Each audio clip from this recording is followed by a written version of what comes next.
Friends আজকে আমরা class 12 macro economics এর chapter wise detail discussion start করলাম আজকে থেকে।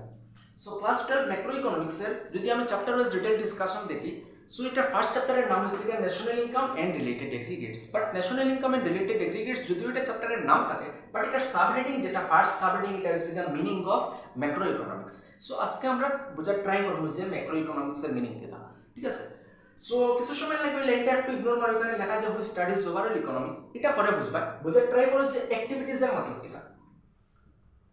অ্যাক্টিভিটি মানে হচ্ছে কোনো কাজ করা, এটারে কিতাব পাওয়া, এটারে পাওয়া অ্যাক্টিভিটি। ওই কাজটা দুই রকমের হতে পারে। কিছু কিছু কাজ আমি করি যে মনিটারি গেইনের লাগে করতে পারি, ঠিক আছে, এটারে পাওয়া ইকোনমিক অ্যাক্টিভিটি। আবার কিছু কিছু কাজ আছে যেটা আমি করবো যে মেন্টাল স্যাটিসফ্যাকশনের লাগে করি, এটা ফিসে কোনো রকমের মনিটারি গেইন, এটারে পাওয়া নন ইকোনমিক অ্যাক্টিভিটি। যেমন তুমি কোনো ব্লাইন্ড পার্সনরে দেখছো, হেরে দেখে রাস্তার এক সাইড থেকে না অন্য সাইডে নিয়ে রাস্তা ক্রস করে আই গেছো গিয়া, সো এটা যেগুলি আমার নন ইকোনমিক অ্যাক্টিভিটি। ইকোনমিক অ্যাক্টিভিটির এক্সাম্পল যদি লই, ফর এক্সাম্পল তুমি কোনো একটা জিনিস প্রডিউস করে ওটা বাজারের মধ্যে নিয়ে সেল করছো, সো এটাও তোমার এক্সাম্পল হয়ে যাবে ইকোনমিক অ্যাক্টিভিটি। বাট কিছু সময় লাগি এখন নন ইকোনমিক অ্যাক্টিভিটিস রে ইগনোর করা, ফোকাস করো ইকোনমিক অ্যাক্টিভিটি।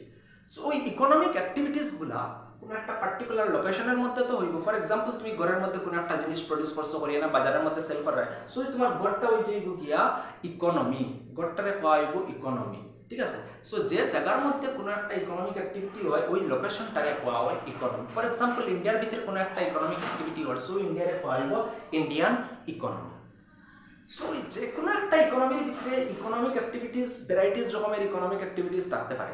ধরে নিলাম আমি এখানে যে ইন্ডিয়ান ইকোনমির ভিতরে অনলি 3 রকমের ইকোনমিক অ্যাক্টিভিটিস হয়, এ বি সি, ওই 3 রকমের ইকোনমিক অ্যাক্টিভিটিস হয়।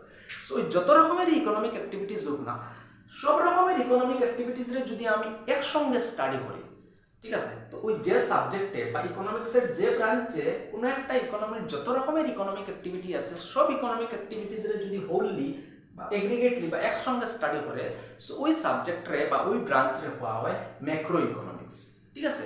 আর যদি আলাদা আলাদাভাবে করে, ঠিক আছে, ইন্ডিভিজুয়াল লেভেলে করে, সো ওইটারে হওয়া হয় মাইক্রো ইকোনমিক্স।